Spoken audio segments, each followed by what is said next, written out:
Bismillahirrahmanirrahim. Assalamualaikum warahmatullahi wabarakatuh.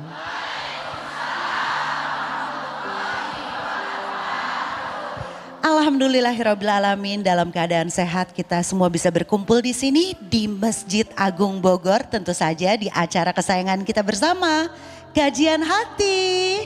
Tenangkan hatimu. Baik, hari ini kita punya tema yang bagus sekali, yaitu siapkanlah bekal surga dan jangan sibuk mengejar dunia. Silakan Ahilman.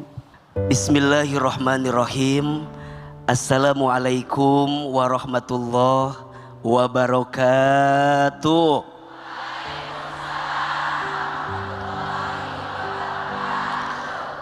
Bunda, siapkanlah bekal surga, jangan hanya sibuk mengejar dunia. Setiap di antara kita pasti ingin masuk surga. Kenapa?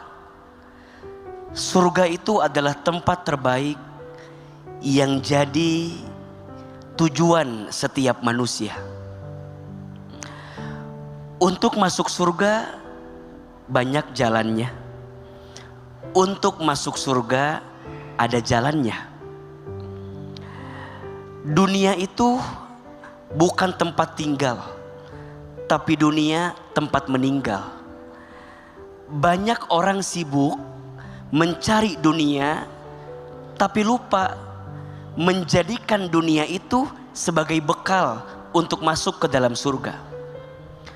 Maka pertanyaannya, bukan berarti tidak boleh mengejar dunia, bukan. Silahkan kejar dunia, silahkan dapatkan dunia, tapi dunia itu harus jadi jalan untuk masuk ke dalam surga. Maka Allah Subhanahu wa taala berfirman, A'udzubillahi minasyaitonirrajim, wabtaghi fima atakallahu darul akhirah wala tansa nasibaka minad dunya. Dan carilah keutamaan akhirat dan jangan lupakan urusan dunia. Maka saat kita diberikan dunia harus jadi jalan untuk bisa lebih dekat sama Allah. Jadi orang kaya boleh tidak? Tapi ingat, saat kita diberikan kekayaan, jadikan kekayaan kita menjadi jalan buat lebih dekat sama Allah. Maka apa amalannya? Infak sedekah. Berapa banyak orang yang sibuk ngumpulin dunia, tapi kalau sedekah milihnya bukan yang terbaik, tapi yang tersisa. Maka izin, surga itu harus kita kejar. Surga itu harus kita perjuangkan. Maka saat kita berkorban dengan harta dunia, silahkan beri yang terbaik. Banyak orang yang sudah mati minta dihidupkan kembali. Apa permintaannya? Fa'asodaqa wa akun minas solihin. Mereka ingin menjadi orang yang ahli sodaqah dan menjadi orang yang soleh. Betul? Saat diberikan pangkat jabatan, silahkan. Boleh punya pangkat, boleh punya jabatan, tapi saat menjabat, jangan sampai jabatanmu malah menjauhkanmu dari surganya Allah Subhanahu wa ta'ala. Maka wajar Nabi menyampaikan, la hasada illa snatain. Tidak boleh iri kecuali kepada dua orang. Yang pertama, boleh iri kepada orang yang diberikan ilmu, yang dengan ilmunya jadi jalan makin dekat sama Allah. Dan yang kedua, orang yang diberikan harta, yang dengan hartanya menjadikan dia jalan untuk makin dekat sama Allah. Dunia itu hanya jalan, bukan akhir penantian. Maka saat engkau tidak diberi dunia, sabar. Tapi saat engkau diberi dunia, syukur, jadi jalan terbaik untuk bisa makin dekat dengan surganya Allah Subhanahu wa ta'ala. Ada satu doa agar kita diberikan kekuatan untuk mendapatkan ridho dan surganya Allah. Angkat kedua telapak tangan. Kita baca doanya. Pemirsa Trans TV, amalkan doa ini agar kita mendapatkan ridho dan surganya Allah. Bismillahirrahmanirrahim. Allahumma inna nas'aluka ridhoka wal jannah wa na'udzubika min sakhatika wan nar. Ya Allah, sesungguhnya kami memohon kepadamu ridhomu dan surga, dan kami berlindung kepadamu dari siksamu dan api neraka. Amin. Mudah-mudahan Allah mudahkan urusan dunia kita, dan mudah-mudahan Allah takdirkan kita semua masuk ke dalam surga. Amin ya rabbal alamin. Kajian hati, tenangkan hatimu. Lanjut, hadir bersama kita, di tengah-tengah kita AA, ada Janeta Janet. Assalamualaikum. Waalaikumsalam, Teteh Mesya yang cantik, Hilman. Masya Allah, senang sekali bisa ketemu sama bunda-bunda yang cantik di sini di Bogor. Kumaha damang? Alhamdulillah, semoga kita bisa saling mendoakan ya. Assalamualaikum warahmatullahi wabarakatuh. Waalaikumsalam warahmatullahi wabarakatuh. Saya Jenny Juliana yang biasa dikenal Janeta Janet. Saya pernah gagal 9 tahun di pernikahan pertama. Dan pada saat itu saya benar-benar belajar untuk jadi seorang independent woman, cenah. Belajar pengen seperti itu karena saya juga pengen membantu pada masa itu mantan suami saya. Karena saya merasa rezeki insya Allah bisa dikejar berdua. Tapi semasa perjalanan pernikahan yang sebelumnya, kemandirian saya terlena dengan kemandirian saya sendiri, Ibu. Jadi saya sudah nggak mikirin lagi kesehatan, tidur cukup atau belum, jemput rezeki, nyebrang pulau atau nyebrang kemana, udah nggak peduli. Yang penting saya bisa punya tempat tinggal yang nyaman, tanpa harus meminta pada saat itu mantan suami. Pada saat itu, karena qadarullah mantan suami belum bisa menghasilkan uang sendiri, saya ngajak beliau untuk menjadi manajer saya. Daripada saya menggaji orang, mendingan gajinya untuk dia supaya dia bisa menafkahi saya tiap bulan. Setelah beberapa tahun beliau tidak bisa saling support di dalam rumah tangga. Akhirnya saya bekerja sama dengan beliau dan beliau mengumpulkan gaji-gajinya setiap bulan. Saya membayar gaji profesional buat dia. Akhirnya terkumpullah uangnya sekitar 3 tahunan, 4 tahunan uang itu terkumpul. Tetapi qadarullah katanya uangnya mau dibeliin cita-cita dia dari kecil, yaitu pengen punya motor besar. Saya lebih fokus ke nyicil rumah, beli mobil untuk kendaraan saya bekerja. Tapi dia lebih fokusnya ke beli hobi-hobinya dia. Saya merasa ya udahlah, mungkin karena uangnya belum cukup untuk membeli. Gak apa-apa, saya sabar. Sampai akhirnya di usia pernikahan 9 tahun, qadarullah saya mendapat perlakuan yang kurang menyenangkan. Akhirnya saya memutuskan untuk bercerai. Sampai pada saat itu saya ngerasa hancur, linglung. Saya mau meninggalkan dunia entertain.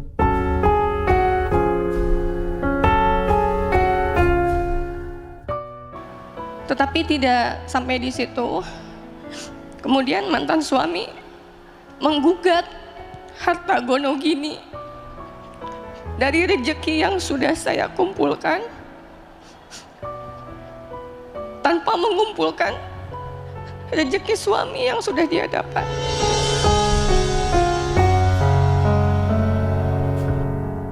Dan qadarullah kemarin sudah ketok palu, beliau mendapatkan 1/4 dari rezeki yang sudah saya kumpulkan selama 9 tahun. Yang di sini saya sudah mencoba ikhlas dari trust isu yang saya rasakan, kekecewaan dalam rumah tangga yang saya rasakan, saya udah ikhlas. Kemudian saya dituntut untuk ngasih rezeki saya juga ke beliau. Saya udah ikhlas walaupun saya nggak dapat dikasih apapun. Nggak apa-apa, saya percaya masih ada Allah.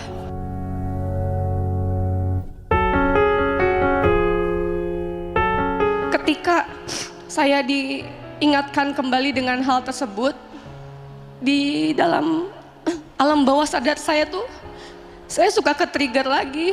Ingat perjuangan saya 9 tahun ngumpulin uangnya gitu. Gimana caranya Pak Ustadz supaya hati saya tuh bener-bener, alam bawah sadar saya tuh menerima keputusan ini. Dan saya pun udah sebetulnya udah ikhlas ngasih rezeki saya untuk beliau. Setelah semua kejadian itu, apa yang paling terasa sakit di hati Teteh selain ngerasa ya capek, lelah? Efeknya apa dari kejadian itu untuk kehidupan Teteh selanjutnya? Saya trauma Pak Ustadz, dan trauma itu perlahan-lahan saya obatin. Alhamdulillah Allah kasih pendamping yang baru, yang Masya Allah sangat membahagiakan saya. Beliau, suami saya yang baru, sangat support dan membantu saya keluar dari keterpurukan saya. Saya nggak mau ngancurin diri saya nggak mau ngezolimin diri saya sendiri. Saya pengen memanfaatkan sisa waktu ini untuk menikmati ibadah sama Allah. 9 tahun bersama, terus Teteh juga berkarir luar biasa. Di tengah ujian yang luar biasa ternyata, kita kan taunya beliau ketawa, bahagia. Tapi ternyata ada luka yang sangat dalam. Kalau boleh sedikit aja cerita, apa yang bikin Teteh setegar ini dan sekuat ini?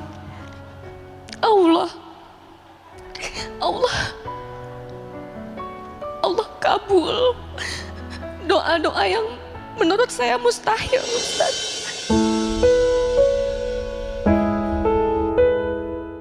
Bunda,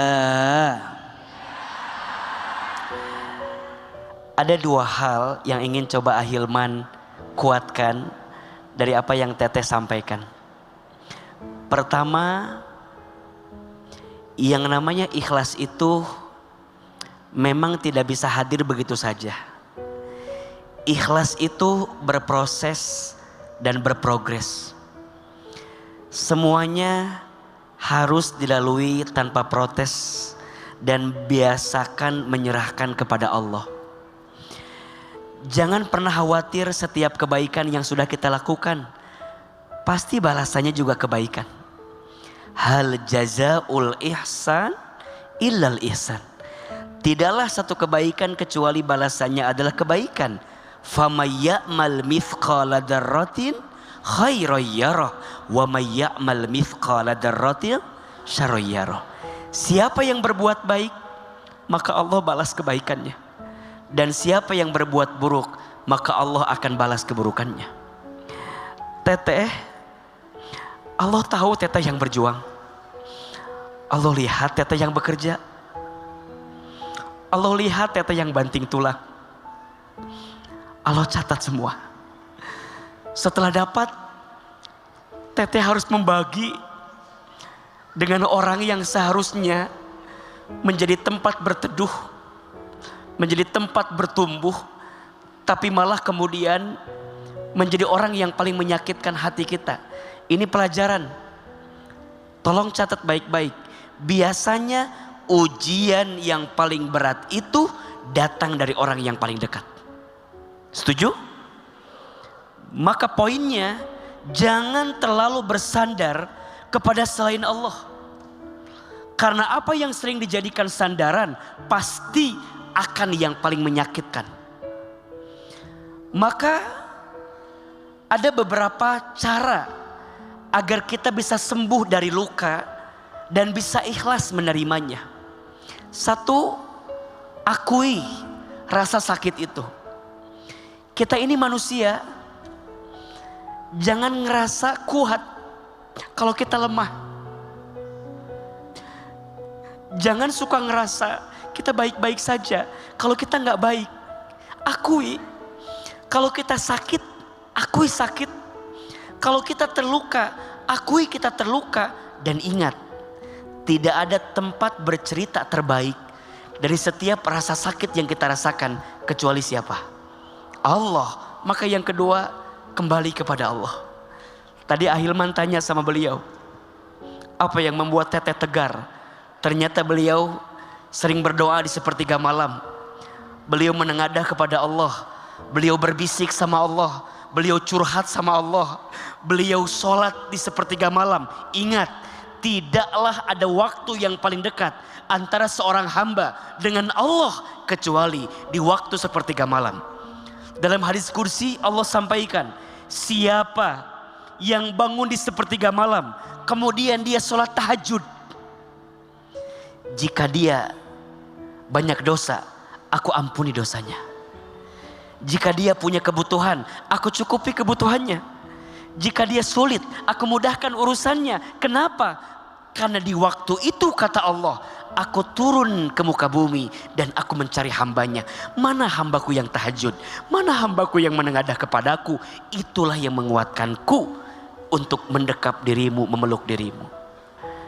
Dan yang ketiga, ada doa yang bisa diamalkan agar hati diberikan kelapangan. Ini doanya Nabi Musa alaihi salam ketika menghadapi Fir'aun la'natullah alaihi. Doanya, Rabbis rohli sodri wa yassirli amri wahlul uqdatam bil lisani yafqahu qawli. Ya Allah, lapangkan dadaku. Ya Allah, mudahkan urusanku. Ya Allah, lepaskan kekakuan di lisanku. Ya Allah, berikan pemahaman kepada setiap orang agar mengerti perasaanku. Maka sekarang teteh sudah dikasih berkah sama Allah. Ketemu pasangan yang jauh lebih baik. Dan biasanya begitu. Siapa yang berani melepaskan yang toksik, maka Allah akan siapkan orang yang asik. Dan ingat, jangan mencintai manusia berlebihan. Cintai sewajarnya, cintai sekedarnya. Karena bisa jadi orang yang kamu cintai akan menjadi orang yang paling menyakiti hatimu. Dan kalaupun harus cinta, cintanya karena Allah. Setuju? Karena hanya Allah yang tidak akan pernah menyakitimu. Hasbi Rabbi Jalallah ma fi qalbi ghairullah Nur Muhammad Sallallahu la ilaha illallah. Semoga ada hadiah terindah setelah luka yang pernah ada di hati. Dan salam untuk suami yang sekarang. Dan nitip ya untuk suami yang sekarang, jangan sakiti teteh Janet, karena beliau sudah banyak luka untuk hari-hari yang kemarin. Semoga bisa diisi ke depan dengan penuh kebaikan. Amin ya rabbal alamin. Memaafkan itu gampang sekali. Maaf, tapi untuk ikhlas itu butuh proses. Belum tentu orang yang kita sakitin, yang sudah memaafkan kita, dia ridho atas perlakuan kita. Jadi aku terus minta ridho Allah, ya Allah sembuhkanlah hatiku, lahir batinku, ikhlaskan, maafkan. Dan kemudian jangankan tanamkan dendam di dalam diri aku, itu sih.